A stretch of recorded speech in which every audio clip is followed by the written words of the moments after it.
Okay, three, two, one, go. Hey Jason, how are you doing? I hope you don't mind the light drilling in the background, listeners. There's some construction in my building. I'm sorry for that, but we have to do what we got to do. Yeah, this is like the only reasonable day we can do it in the week, Yeah, so we yeah. kinda just have to do it. Yep. So how are you, Oscar? I'm doing well. I'm doing well. Mm-hmm. Just work in life, work in life. Mm-hmm. Work is a part of life, so yeah, it's all life. It's all life. Mm-hmm. Plus, and a very fickle internal narrative. So that's what pushes me over the edge sometimes. I can't say that I'm different. Yeah. Between work and changing my schedule, I didn't even sleep properly last night, man. And I Mm. decided to drink a strong zero, and I'm like, that did not Oh help. no, oh That no. did not help. Let me tell you, Yeah. it led to bad things. It led to bad things, and I'm just like, Yeah. ah, Man, I feel like since this whole year, I think I haven't slept at all. I don't think I've gotten like a full 5 hours of sleeping since January began, you know? Since 2021 began, sorry. what's the main reason for that? What would you Of say? course, Raha wakes up. So I have to wake up, change her, feed her. Oh, she's still doing that even now. Yeah, she still does that. She still does that. So there's no way I can be guaranteed a full 5 hours of sleep. It's not possible. And I feel like that's what's making me kind of negative and very quick to react sometimes because I'm not resting enough. Let me tell you, when you don't sleep, man, you wake up and you just feel like you feel Oh yeah, like like burning something. no, I you literally know feel that way every day. I feel like not like burning something. Like I feel like every morning when I wake up exhausted. exactly, Yeah, exactly. I wake up exhausted every morning. And then the thought of like, hey, today you have to go run with a bunch of kids, and I don't know where, which classroom. Yeah, That's like yeah, three, 4 hours away. You're just like, yeah. oh my god, Like yeah. my god. Anyway, so on to continuation of the theme of the month: Mm-hmm. philosophy and spirituality. Religion and spirituality. Sorry, yeah. Yeah. No, wait, no, it's spirituality. Spirituality It's and religion. Sorry. yeah, spirituality and religion. That was it. That was Mm. it. That was it. Yeah. Um. Anyway, that being said, let's jump right back in. Last time we talked about. Do you remember what we talked about last time, Oscar? Free will and God's will. What is free will? Does free will exist? Is it a real thing? How do you quantify free will? How would you define free will? And we did talk Is about God a uh, loving God? Is God a loving God or a ruthless father? perfect, and we Mm. also talked about evil. Yes, What is yes. evil, what is good. Mm, mm. And can free will exist in a reality that's seemingly governed by God's will? Mm, mm, mm. Listening. I think we can start. I can like create a thread from the previous conversation leading into the new conversation. Mhm, After listening to the podcast a bit, I mhm, realized like free will and God's will, all it comes down to really is that you remember we created the analogy of the video game, mhm. and there's characters in the video game, and then there's Yes. players playing those characters. Mhm, So God's will and free will in this analogy would be like, okay, you have the avatars and the characters running around in the video game. mhm, mhm.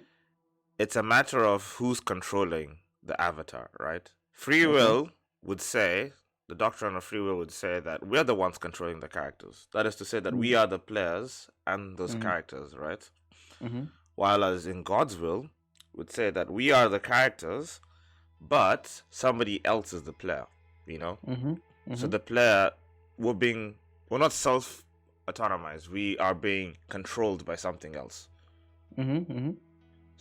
I So, I agree with this. Like I said last week, I don't believe in free will. I believe there are in things that influence us that we do not really truly understand. I know it's not magical. It's not magical, right? It's like it's your genetics, it's your biology, it's mm-hmm, the place you grew up in, it's your parents, mm-hmm, it's the traumas you had as a child. So there's no free will. No one chooses to be an alpha male. No one chooses to be the coward in the room.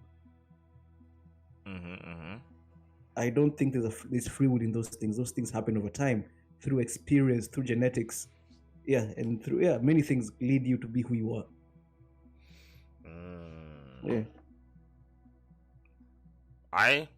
We're essentially on the same page on this one, actually. Mm. So, I'll ask this: religion has been used as a tool to orient people, and to orient, I think, a lot of human beings have used religion to orient themselves throughout the whole of almost the entirety of history, you know. I actually wish I did some research on what is the eldest religion recorded. I know that one of the oldest civilizations would be the Indus Valley civilization, you know. That's they're around they existed in 3000 BCE. So it's how far back does religion go, you know? And the question I want to ask is, do we need God? Actually, you're right. According to what I'm looking at right now, the Vedic age began in India with the collapse of the Indus Valley, the reign of Akhenaten, sometimes credited with starting the earliest known recorded monotheistic religion in ancient Egypt. So it was in ancient Egypt. Interesting. Oh, no, actually, it's Hinduism. Hinduism seems to be the world's oldest religion. Ooh. Actually, once I think about it, I've read something like that too. Yeah, so with roots and custom dating back more than 4,000 years. So it seems that for the longest time, for seemingly the longest time in recorded history, we've needed God. And I want to ask that question: do we need God really in our reality or in the world that we live in? I think we definitely need a God, but God takes many forms. God is in the Father in the sky. God is your highest ideal, right? God is the thing you look up to most. God is whatever you believe to be the truth. And if the truth to you is scientific fact, then I guess science becomes your religion, your God. Rationality and science becomes your God. So we do need God in one degree or another. Because as an individual, it's very hard for us to see the bigger picture. So you need something that directs you towards a higher purpose. And whatever that is, whether it's athletics, whether it's science, whether it's religion, that thing becomes your God. You talked about truth for a second. What did you mean by truth in this context? Or in this... In this context, I talk about truth, I mean... what do I mean? What is truth? I mean, whatever, not really ideals. Truth is... I will say truth is the highest good. The highest good. Okay. Truth is the highest good. Okay. And truth goes beyond speech. Truth is action. And because we are human beings and we are weak. We are weak and we tend to make mistakes. Sometimes we need a guiding light. Okay, because we're fallible. We're very fallible. So we need a guiding light. And that guiding light is looking up towards, as a researcher, you look up towards the prestige of certain, maybe science publishers, science magazines, science journals. It's if I can get published to that is the highest good, you know. So the truth will be for me to work hard and to achieve that highest good.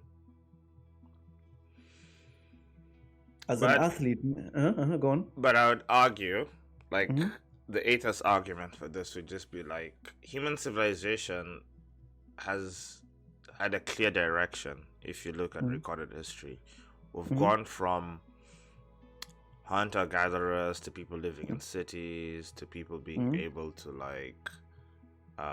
massively organize ourselves in these societies that are becoming more and more connected. We've been able to create cars and airplanes. We're getting much more efficient actually, at becoming more and more connected and drawing ever more value out of the physical resources that we have. That is just to mean that we're becoming more advanced, right? And this equation seems to be working regardless of whether you include God in the picture or not.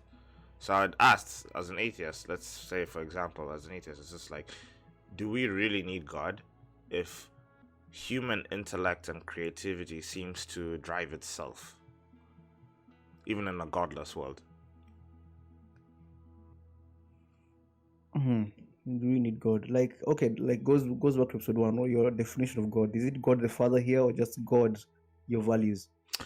Okay, that's true. Okay, for the sake of the argument, let's say God the Father. Okay, then in this world we don't need God the Father. We don't need God the Father at all. We don't need God the Father. Actually, if you look at it, like, have we? Yeah, we did need God the Father to some point, but now I think the systems in place that govern the world we live in are too intricate for us to need God the Father. Too intricate?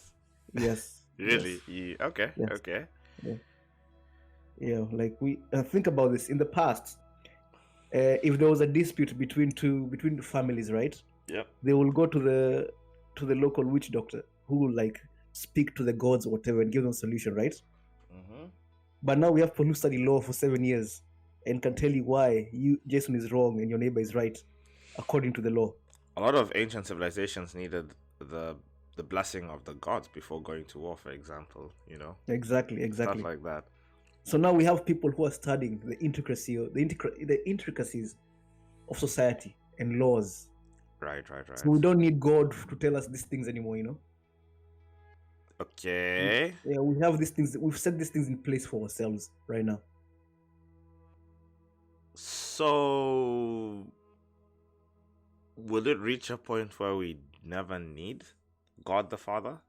If his realm of usefulness has been reducing over time, do you think it'll reach zero after a while? I don't think it will reach zero. I think it will come back. It will rise once again. It'll rise once again? Yes. This is just me. Yes, I'm just talking out of my ass. But I think as human beings, us believing that we do not need God has pushed our ego over the edge, and our individual egos are becoming too large, right? People are taking the statuses of gods. We may not call them gods, we call them celebrities, you know? We call them The Rock and Cristiano Ronaldo. But yeah, you're right. These people are essentially taking like these would be the people who would be like hero status, you know? Yeah, and they're going into God status, you know? And God status, and they're like saints, actually. These are people you consider saints. Or somewhere around that level. And now everyone, so like with these individuals becoming too large, and it's not like there's a few of these individuals, there's so many, right? There's so many people across the world who are extremely famous, extremely well known, extremely loved, right? And everyone wants to be like these people, and everyone is trying to do anything to become like these people, because everyone wants all that love and attention. Everyone wants to be God, right? And in your pursuit of godhood, many people tend to make errors that lead a lot of humanity astray. Yeah. Hitler, for example, just mistook out of my ass. He was seeking godhood. What happened with his search for godhood, you know? Stalin, for example, Idi Amin, all of these guys, they might not have said that we want to be gods, but that's basically what they were trying to do, to conquer everything, to take everything for themselves, to put everything in their name, to put exactly everything that has ever been great will be. It's like anything that any greatness or any value created would be like because of them. That's what they were trying to. They were trying to put themselves as the source of everything good. Yeah, and so like what happens is when these people do fail or they do cause these problems, I think there's gonna be like, think about this. After the World Trade Towers in New York collapsed, after the terrorist 9/11, right? What happened in New York? What you realize that the people became more of a community than they had ever been before, you know? So that's God revealing himself after a disaster, right? And after this global disaster that I think might happens, the world will realize that we are just animals and we need a father to watch us and guide us. I brought this point up before, but the idea is that no one wants to take responsibility for themselves. It's so weird. I said like the example I gave was like we use our own tax money to pay the police force to watch ourselves to make sure that we obey the law. And it's like, aren't we all in like a free society? Like most countries are in like relatively free societies. Like you can choose whether to break the law or not, right? So it's like, why do you need the police? Can't you just watch yourself and make sure you obey the law? Why do you need to pay somebody else to watch you, you know? And I'm just like, maybe something about taking responsibility for yourself. Maybe not even knowing how to take responsibility for yourself, too. But people would rather give up power to this authority figure. Yeah, people, because we were once kids. And for a vast period in our lives, we had no power, we had no responsibility. Yeah. Do you think that takes that sort of like need for authority figure also affects the way we see the government?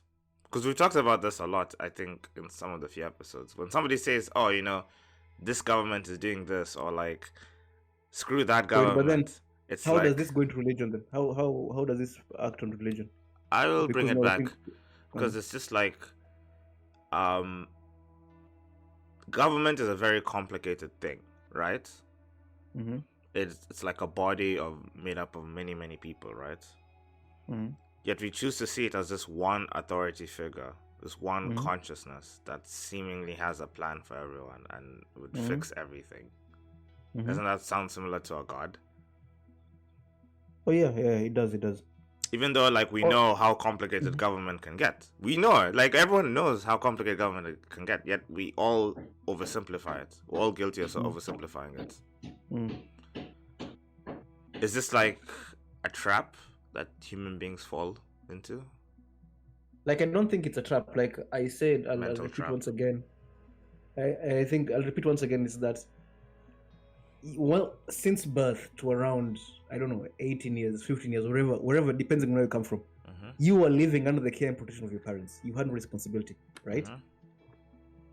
And when we talk about like childhood traumas impacting the kind of adult you will be, people only imagine like, if I was abused as a child, I'm going to have some problems as an adult, right? However, the fact that for your entire childhood, someone was watching you, someone was taking care of you, someone was doing everything for you, doesn't that make you need that to some degree as an adult as well?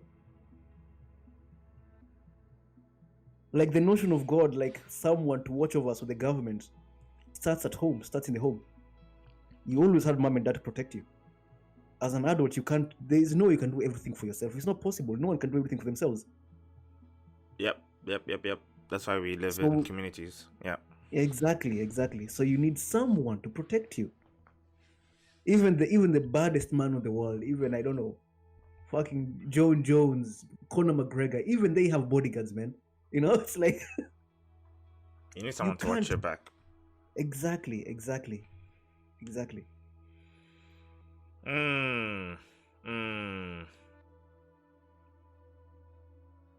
Okay.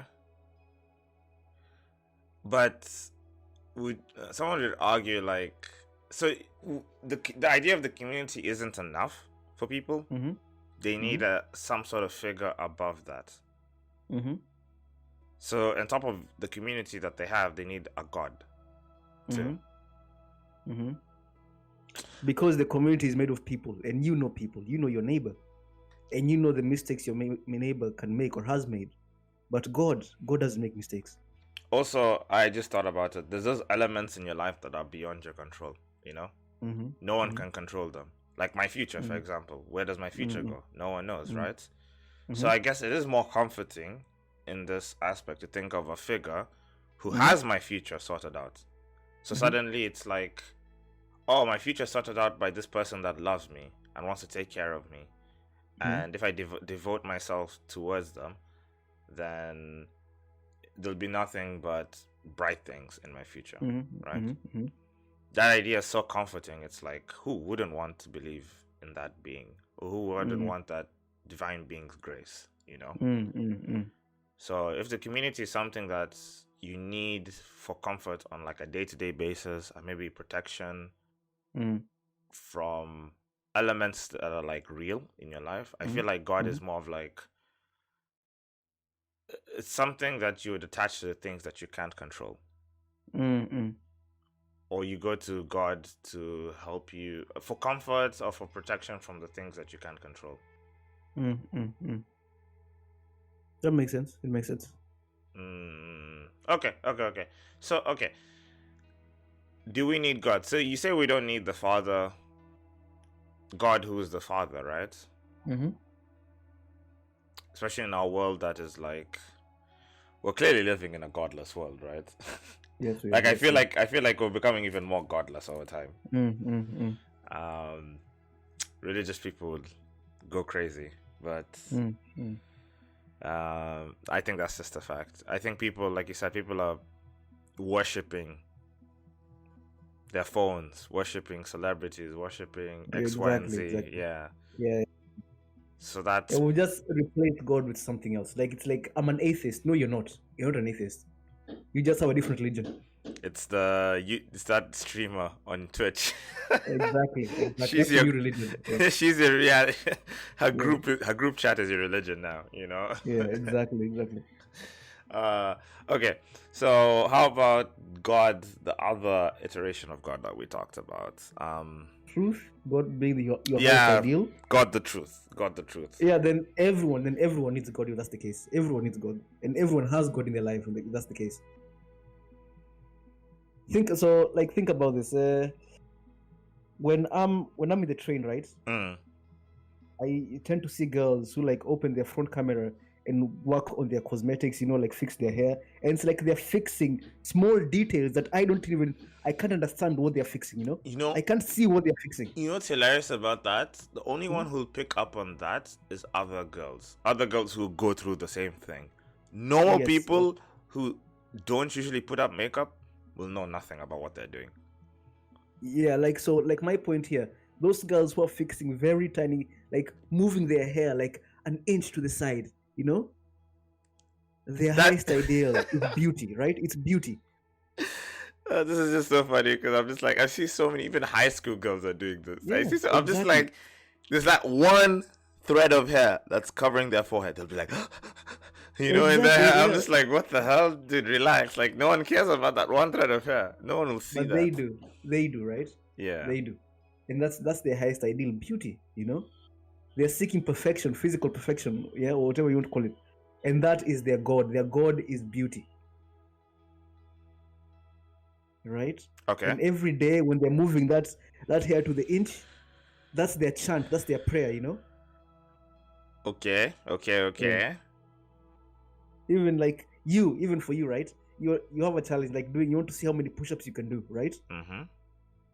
Pushing yourself physically and mentally. That's your highest ideal, to do 100 push-ups in a row. That's your highest ideal, or maybe 500. I don't know.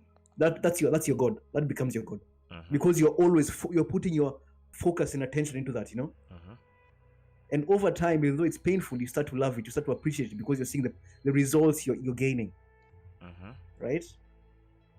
Like someone lashing his back and praying to Jesus Christ, and through the process of punishing themselves physically as they pray to God, they start to appreciate their life, or rather, they start to see that the errors they were making were made in the name of the ego. Yeah. So if it's God, the highest ideal, God, the truth, I think we all have that. It's not about doing that. No, we already have it. We have it.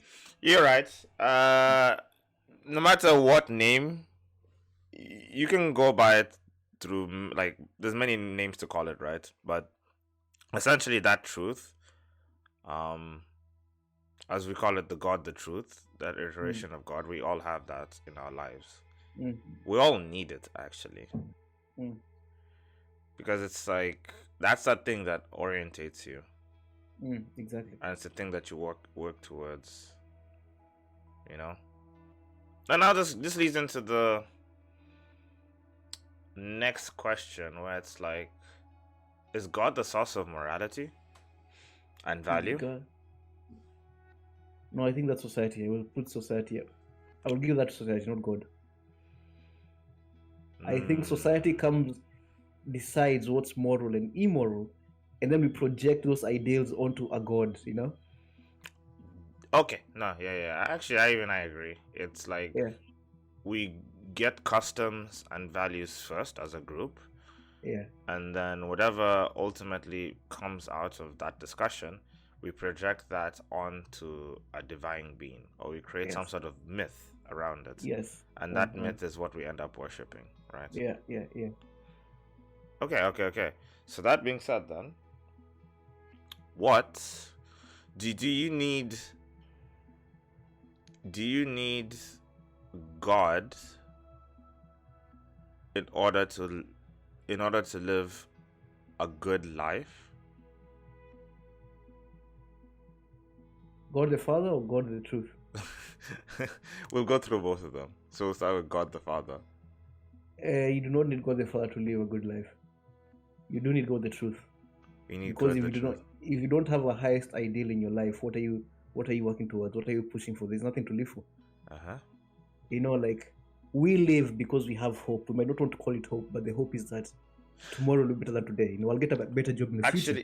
I'll start a family. The better way to rephrase that, is there meaning, is there purpose without God, basically? Maybe good life isn't the best way to phrase it. Is there meaning without God? Yeah, like, meaning our lives. If it's God the ideal, if you don't have a highest ideal, then there's almost no meaning in your life, you know? If you're talking about God the Father, yeah, you can have meaning in your life without God the Father. Yeah, but God the ideal, God the truth, I don't see how one can have meaning in their life without God the truth. Even without God, though, like, it seems that people who truly don't believe in the idea of, like, there's some people who don't believe in that truth, right? They're still able to assign meaning in their lives, right? No, but I'm talking about, like, so when I'm talking about God the truth, I'm talking about your highest ideal, your own individual highest ideal. And everyone already has that, which means they already have God in them. Yeah. So there's no way, like, you cannot separate man from his highest ideal. Right? So in that sense, meaning is God from God, which is your highest ideal. Meaning is God, which is your highest ideal. So if you do not have an ideal you're living towards, then you have no meaning in your life. You have no reason to get up and move. Which I think a lot of us suffer with, you know. Everyone has days where we struggle to get out of the bed. Yeah, but you see, now that's the difference. There's a difference between struggling to get out of bed and just never having anything to do, you know, never wanting to do anything, right? Think about even David Goggins saying that there are moments I look at my shoes and I don't want to run, right? Yeah. He doesn't want to run, even though we know he runs every day, right? There are moments he wakes up and is like, I don't want to run. That's him struggling with himself, struggling with the internal narrative, like, I don't feel like doing this. I don't feel like doing this. It hurts. It's too long. It's boring, right? So he's struggling. Eventually he does it, right? And even you might have like a day or a week whereby you don't do any graphic design, you don't work out, right? But eventually you will do it because you know that that's what you're pushing towards, right? Yep. There's a goal. Even though you stop for a week or a month, you know, eventually you'll get back to it, right? Yeah.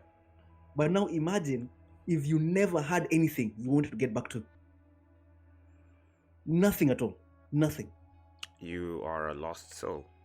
Yeah, you might as well just die. You know, it's like, I don't know. Maybe that's why people kill themselves sometimes. I don't know. I'm assuming.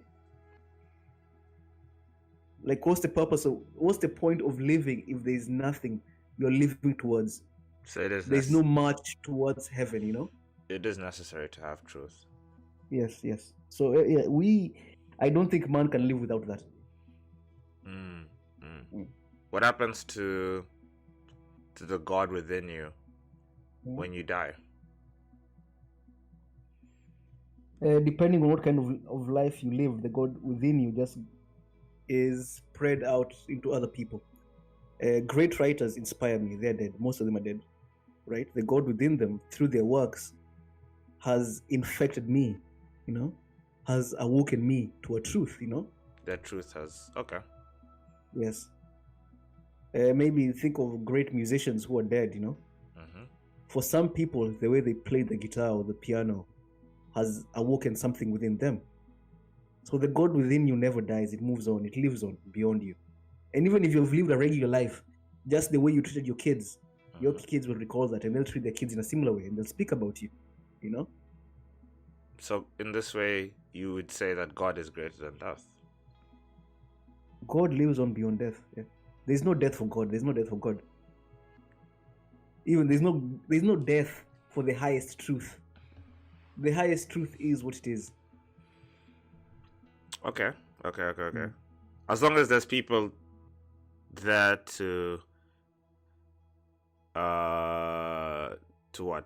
Put out the truth? Not put out the truth. To up to the truth. To live the truth. To live the truth. Search for yeah, the truth. Exactly. That's actually what I wanted to say. To live the truth, then it will keep on existing, right? Mm-hmm. Okay. Then what is death? Clearly, death isn't a permanent thing, right? Then what is death? And can we beat death through God or religion? I think we kind of answered that part, but I wanna just ask the whole question. Death is what we call.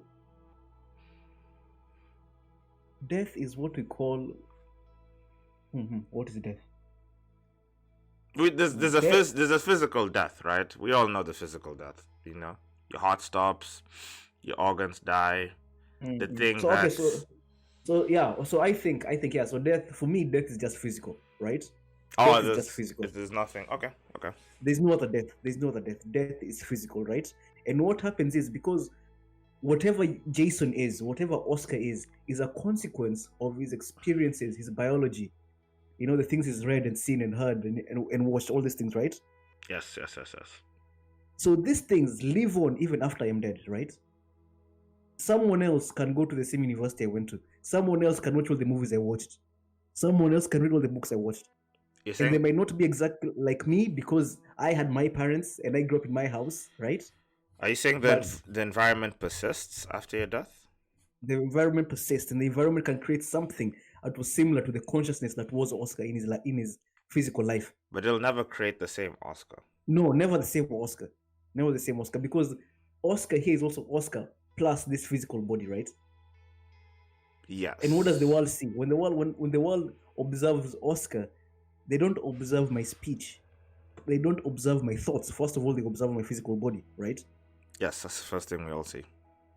However, have you ever interacted with two people and then you're like, these two guys are so similar, right? Yes, many times. Yeah, and they're not even siblings. They're not related, but that's the way they think, the way they behave is so similar, right? Mm-hmm. Maybe they had similar influences growing up. They had similar experiences. Not the same. It can't be the same, but similar, right? Okay, yeah. So their consciousness, however you define consciousness, might be born of the same source, and that source is the experiences that are similar, right? So if the physical body dies, it's gone. The physical body goes back into the earth, goes back into Mother Nature. Yep. But your consciousness lives on through those experiences you share with other people, through the fact that other people can have similar experiences as you and have a personality that is similar to yours, and maybe have desires that actual desires would just be the same as yours. I assume so, yeah. I think you mean you would have... Okay, but that even successor isn't a good word. I don't know. Because I'd argue, like, sure, these people are being born from the same environment as you, but they're more like your kohai than actual, like, they're not inheriting anything got to do with you. They're just like No, I'm talking about similarities here, not being the same, just being similar. Just being Being similar. similar. Yeah, not being the same. So they're more like your siblings if they're coming from the same environment, you know? The same environment, not the same environment, just anywhere in the world, you know. I don't have to be in Kenya, and I don't have to, like, I can be in Japan and watch the same things as someone in America is watching, right? I can be in Japan, read the same books as someone in Sweden is reading, right? Yep. I can be in Japan and have a wife who treats me the same way that a guy's wife in China will treat him, right? Mm-hmm. So those are shared experiences. Mm-hmm. And the way we react to those experiences depends on how we were raised, how we process information, right? So many other factors.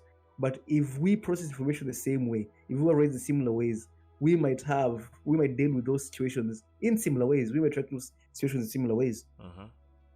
Which means that to some degree we are sharing consciousness. We're sharing consciousness. So bringing this back to the question of death, what happens when you die?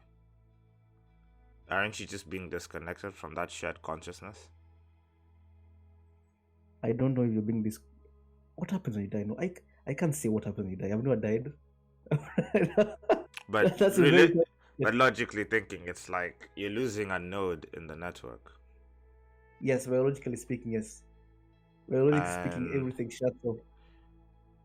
You're losing value. Who knows what that node could have done? The kind of information it could have processed, and the output it could have, whatever it could have outputted, you know? But now, looking at religion here, it's like when you die, there is life after death. What does that mean, life after death? Is there that also the Hindus and the Buddhists talk about death and reincarnation, right? Is that the life after death they speak of?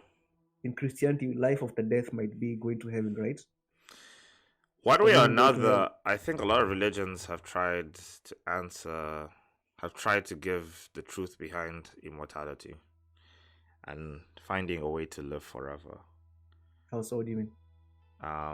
Whether it's like nirvana, whether it's like devotion and sacrifice to the Father, the God, and you will live in heaven, you know?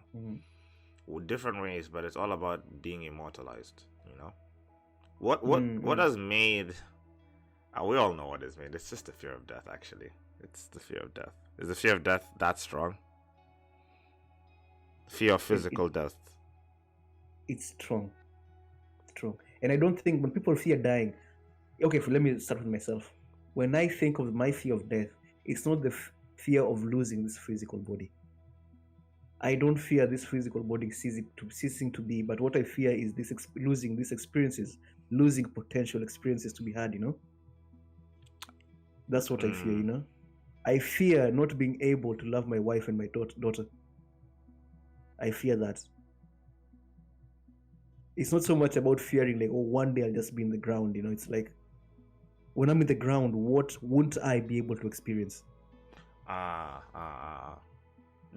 I definitely understand. I can empathize with that one. But at the same time, lately it's been like more of like, I've been more afraid, for me personally, I've been more afraid of like living a life that hasn't been fully lived, and then dying with a life that hasn't been fully lived. That to me is like, has been one of my biggest fears lately, you know? Yeah, that's a fear everyone has, right? That's a fear everyone has. And if you look at, there was a study that was done, I need to look this up again, but when you look at some of the most common things people said on their deathbed, like not living a full life and being afraid to try new things, was like number 5 or number 4 on that list. What is number 1? Number 1 was something got to do with love, if I remember correctly. No, that was like number 2 or number 3. I can't remember what number 1 was, but yeah, you know, this was on. I think this list was a top 10, you know, so it was just like people. Okay. People just forget about living, you know. They get trapped. Okay, so I'm looking here at like top 5 regrets of dying. Number 1, I wish I'd had the courage to live a life true to myself, not the life others expected of me. Number 2, I wish I hadn't worked so hard. Number 3, I wish I'd had the courage to express my feelings. Yeah, Number 4, that I was wish the I'd love stayed in one. touch with my friends. Number 5, I wish that I had let myself be happier. Huh. So the courage to that's number 1 it's a hard one, man. Which read number 1 again? I wish I'd had the courage to live a life true to myself, not the life others expected of me. Man, the Bible quote. There was a Bible quote we read about this. The noise of the world, it's very loud. It's hard not to get affected by it. It's hard not to... I guess it's hard not to be controlled and influenced by it, you know?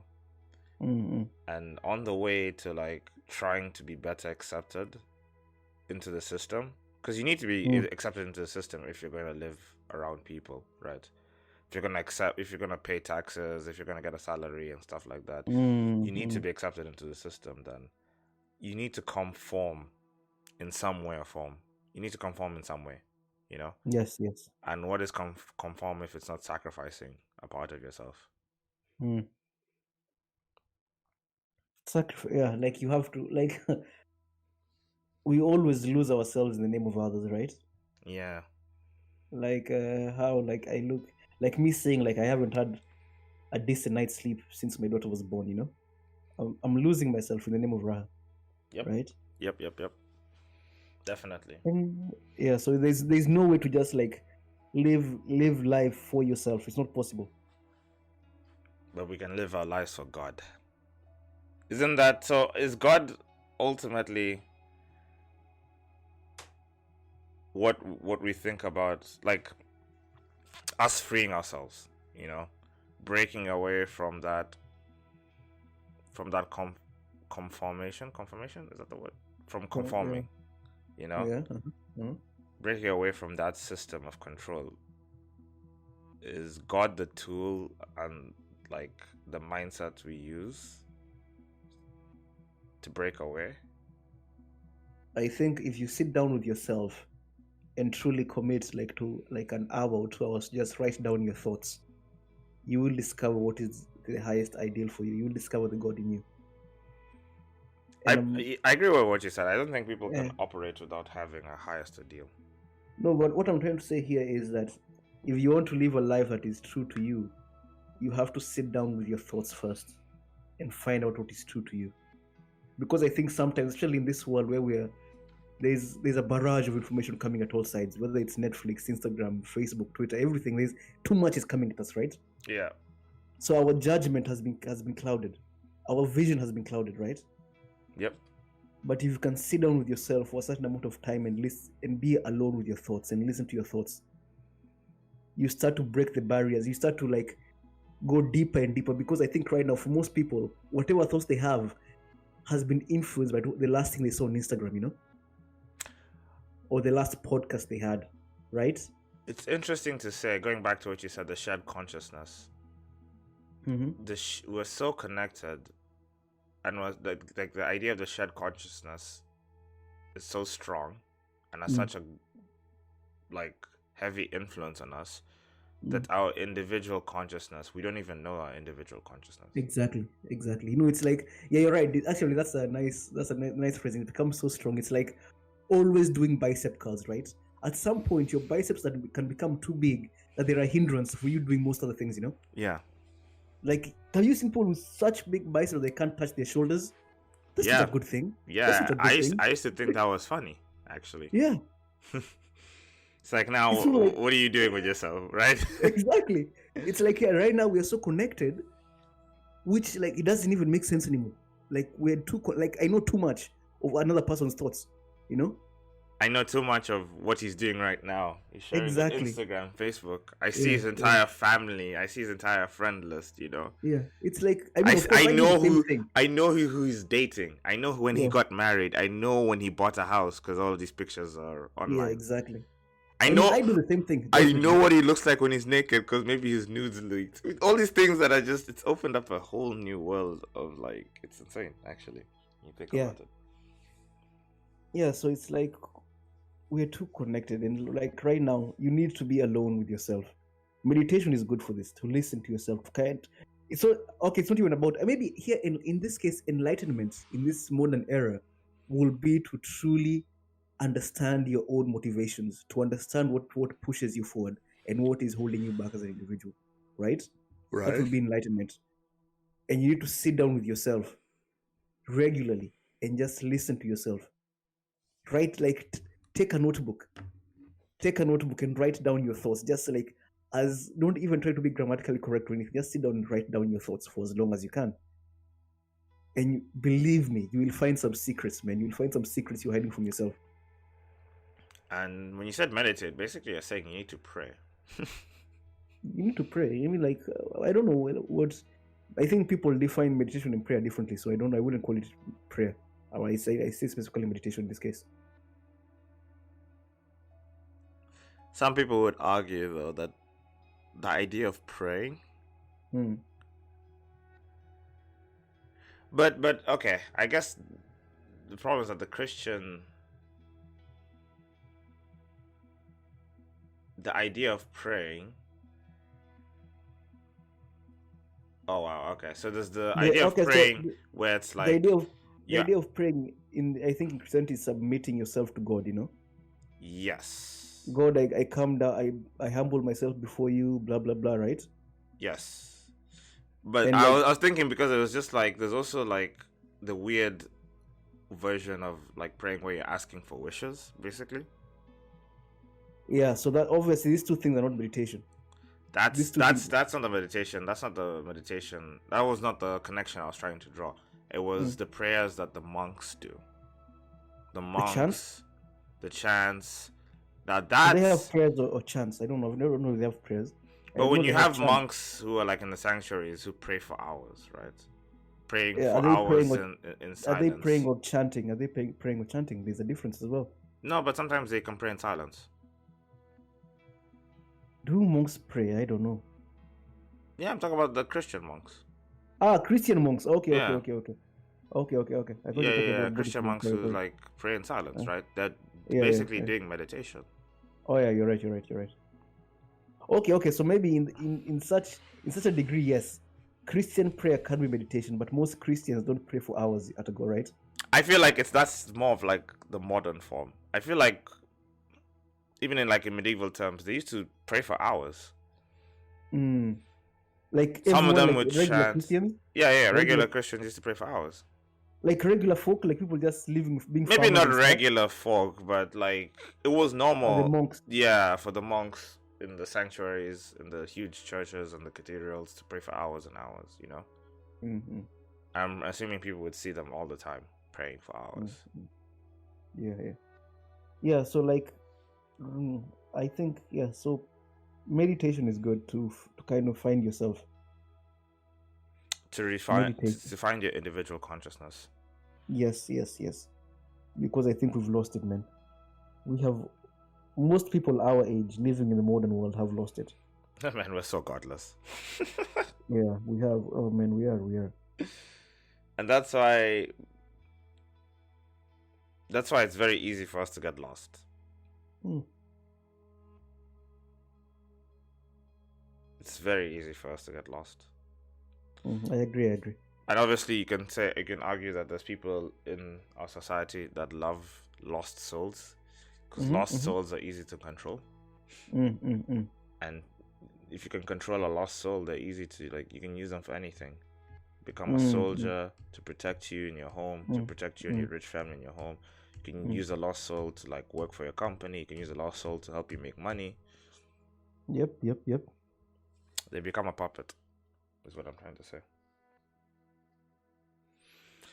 And I guess now I want to end it with a much more happier note than that one, though. But I think we've kind of answered that religion, it can also be used to free your consciousness, right? To help find your individual consciousness. I think that's a big part of a lot of religions. Christianity, Buddhism, right? Yep. I agree with that. Finding the inner God, finding the inner consciousness, becoming one with the inner consciousness, you know? And letting go of those things. Most religions have an ultimate good, which is God, Mm-hmm. do they also have an ultimate evil, the devil? Do most religions have an ultimate evil? I don't know. I would say, I think in Hinduism there is no. The ultimate evil is being blind to, what's the word they call it? There's something they call this thing, like the desires of the world, earthly desires. So that's the evil. No, it wouldn't really be evil, but just being blind to the truth. Okay. I don't know about other religions. I think Christianity and Islam has the devil and demons. So that's that. Buddhism. Now this is where like Buddhism, if you look into different sects, I'm pretty sure there's some that have like evil spirits and stuff, right? There's some versions of Buddhism that have evil spirits. I guess the reason why you'd manifest evil, obviously it becomes easier to be able to explain the things that you can't control, but also it's like we talked about giving a name to things.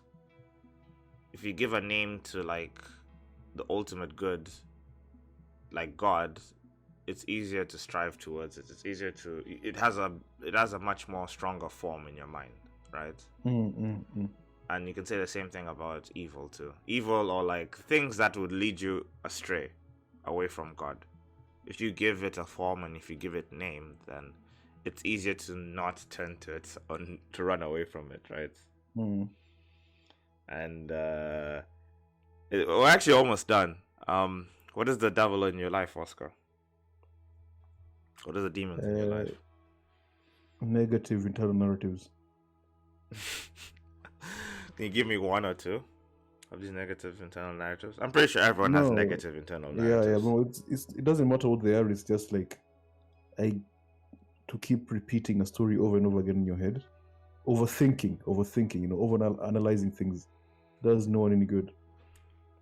What? It doesn't matter what I overanalyze. Like what I'm doing, it doesn't really matter. The issue here is that I'm doing it, not what I am doing. And is this partly because? Let me ask you this, right? If you kept on being religious, right?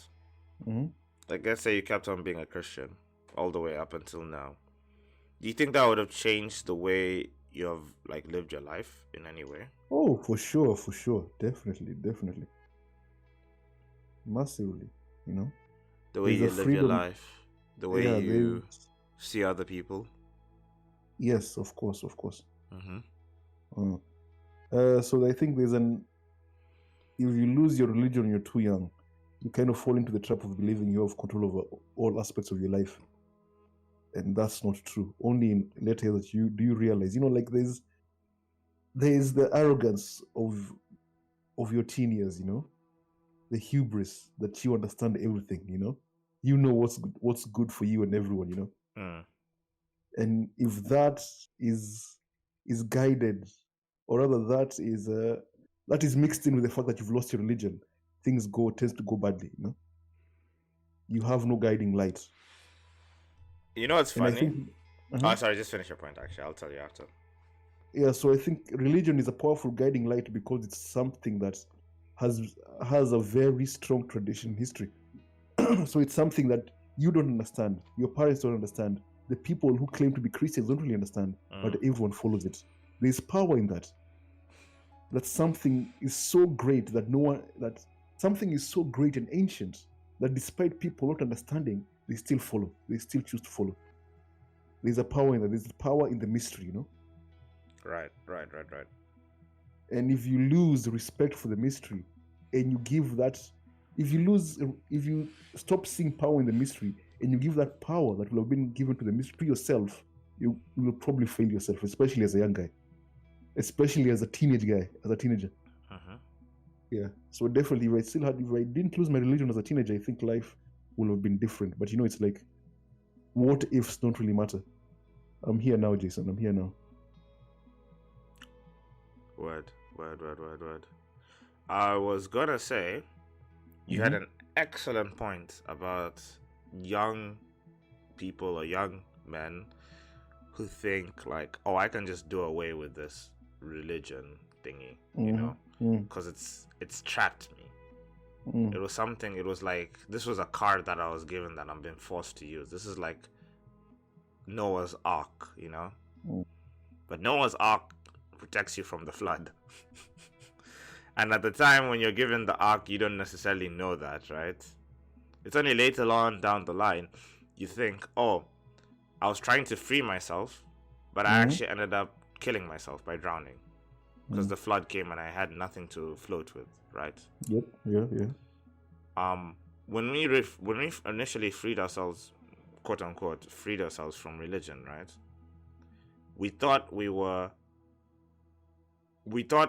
like losing responsibility, and we were becoming more free to like control ourselves.